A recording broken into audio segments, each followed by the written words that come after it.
Happy Friday, ambitious readers. Welcome back to another edition of Reading Ambitiously, where every single week we bring you the most powerful ideas that are shaping our world. And we've got a big idea in store for you this week. So let's go ahead and jump in to this week's big idea. America turns 250 years old next week. It almost ended in Brooklyn. This is my last Reading Ambitiously before America celebrates its 250th birthday. From this distance, the American story can feel inevitable. A revolution, a republic, a global superpower. We compress 2.5 centuries into a clean arc, yet we can forget how fragile the beginning really was. A few weeks after the Declaration of Independence was signed, the whole experiment nearly collapsed. An American historian, David McCullough, tells this story well in his book, 1776. George Washington's army had been badly beaten in Brooklyn. The British had him trapped with the East River at his back, and the rebellion was still more an idea than it was a reality, and that idea was in danger. There was absolutely no guarantee that the army would survive the summer, let alone the country would survive the next 2.5 centuries. The British had a far superior army and navy, and they had momentum. Washington had a battered force and a very narrow window. Only one possible way out: to cross the river into Manhattan. And even that depended on the weather. If the winds shifted, British warships could move into the East River and close the trap, and Washington's army would have absolutely nowhere to go. But the wind held, and as night fell, Washington made his move. Boats crossed back and forth in the dark, carrying men, horses, artillery, and supplies across the river, and a heavy fog settled across Brooklyn and concealed the retreat. The next morning, when the British woke up and looked across the East River, they realized the Americans were gone, and the Continental Army had escaped, and the revolution had survived. 250 years later, we call this history. At the time, it was a near miss. We tend to clean up the past when we tell it backwards. We turn uncertainty into destiny, and we draw a straight line through the events that were anything but straight to the people living through them. We say the revolution led to the republic endured, and the United States became the most powerful economic engine in human history. This is all true, but it almost ended in Brooklyn. You see, living through history is different from reading it afterward.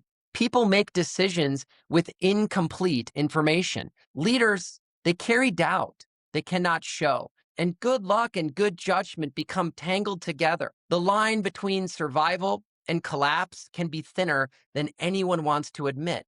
I think life works this way too. A chance meeting becomes a marriage. A job you almost did not take becomes the place where your life's work begins. A child is born, and the world divides between before and after. And these moments, they rarely announce themselves as turning points. Most of the time, they arrive disguised as ordinary days. Only later do we understand what has changed. America is turning 250 at one such moment right now. It's obvious the technology is moving faster than institutions can absorb it. AI is changing the shape of work before most companies have figured out how to use it well. The markets are incredibly concentrated. Politics are polarized. Trust in institutions is at an all-time low, and the global order feels less stable than it did a decade ago. The future feels unusually hard to read in this moment.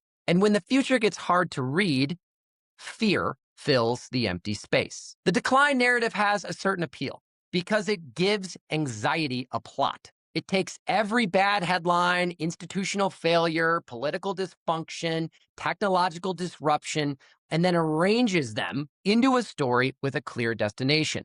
The uncertainty stops feeling random, and the anxiety starts feeling like evidence. That story shows up in every major technological era.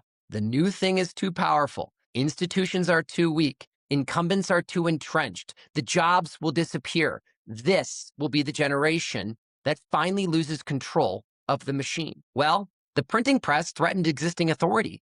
The steam engine upended labor. Electricity remade the whole factory. The mainframe changed the enterprise, and the PC challenged the mainframe.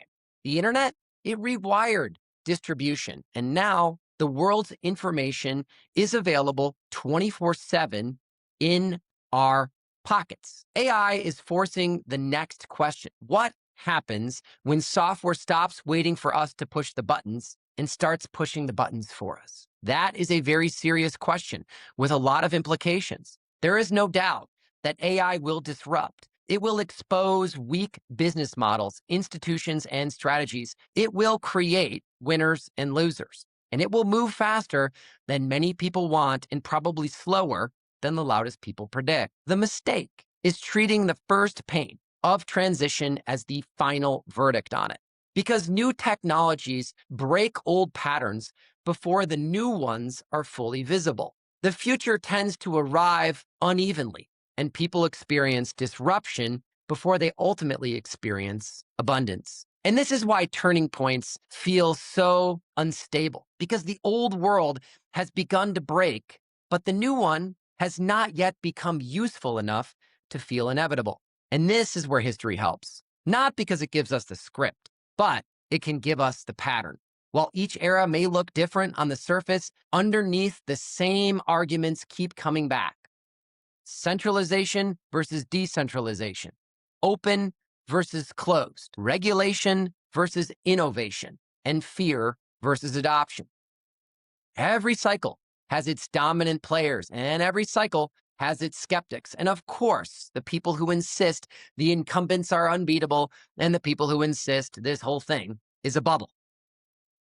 Every cycle also produces this period where the technology is visible, it's awkward, it's expensive, and it's way overhyped before it becomes useful, before it becomes embedded, and eventually before it becomes ordinary. The most powerful technologies eventually just disappear into the background. Most of us did not wake up this morning and thank the electricity for being on. It's just on. AI will follow a similar path. It will move from spectacle to infrastructure, and from the thing that everyone's talking about to the thing that everyone uses. And that is a messy path at the moment because we are approaching the turning point. And turning points often come with speculation, monopoly power, inequality, political stress, institutional lag, and a general feeling that the economy has become detached from common sense. Now, there are a certain type of people who do well in these periods, not because they have perfect foresight. They are the ones who keep building when the story is unresolved. They learn how to use the new technology. They're curious. They adapt their organizations. They protect what matters, and they let go of what no longer works. They resist the temptation to confuse uncertainty with helplessness. And most importantly, they choose optimism over fear. Across centuries, mankind has a remarkable track record of turning new technology into capacity. We invent, then we adapt. We lower costs, we expand access. We use new capabilities to do work that previously seemed impossible, expensive, and only reserved for a few. Now, that record is imperfect, and it is full of painful transitions, but it is still the record. Again and again, human ingenuity has taken the raw material of disruption and turned it into progress. And that is the American story. It follows the same pattern. Because for our country, it has never been a straight line. It has been a long argument between fear and possibility, between failure and renewal, between contradiction and ultimately progress. Again and again, the country has required reinvention from people who could not possibly know the ending, but chose to act anyway. And that is the posture that I invite you to carry into this next era, because we do not know exactly what AI will do to work.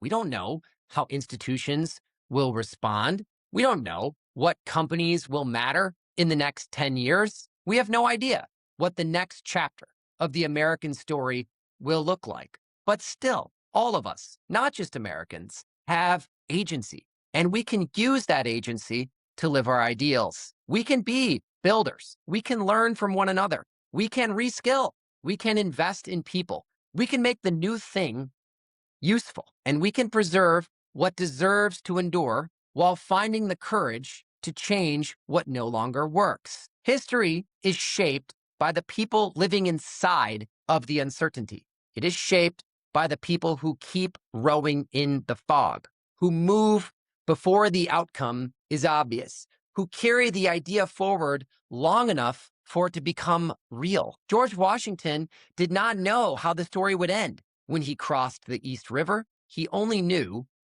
that the Continental Army had to survive the night, and that is often how progress works. The grand historical arc depends on people making the next right move before they have the comfort of knowing how the whole thing turns out. And maybe years from now, people will look back at this strange, anxious, accelerated period and say the next era was being born in plain sight. And they will make it much cleaner than it has felt.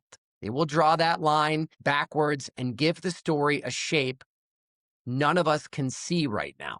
But we are the ones living in the fragile part before the fog lifts while the future is still being made. The work is to keep moving before the story makes sense, to learn the new technology, to embrace it, to use it for good, to build what we previously could not, and to carry the idea forward long enough for it to become real, and to be optimistic that it will. History hangs by a thread. Let Washington's story be the evidence of that. And sometimes, just sometimes, the wind holds just long enough for the courageous ones to act. Happy birthday, America. It's my great pleasure to be with you every single week. I will see you all back on July 10th. Please do take care of each other and have a wonderful 4th of July. Stay ambitious, my friends.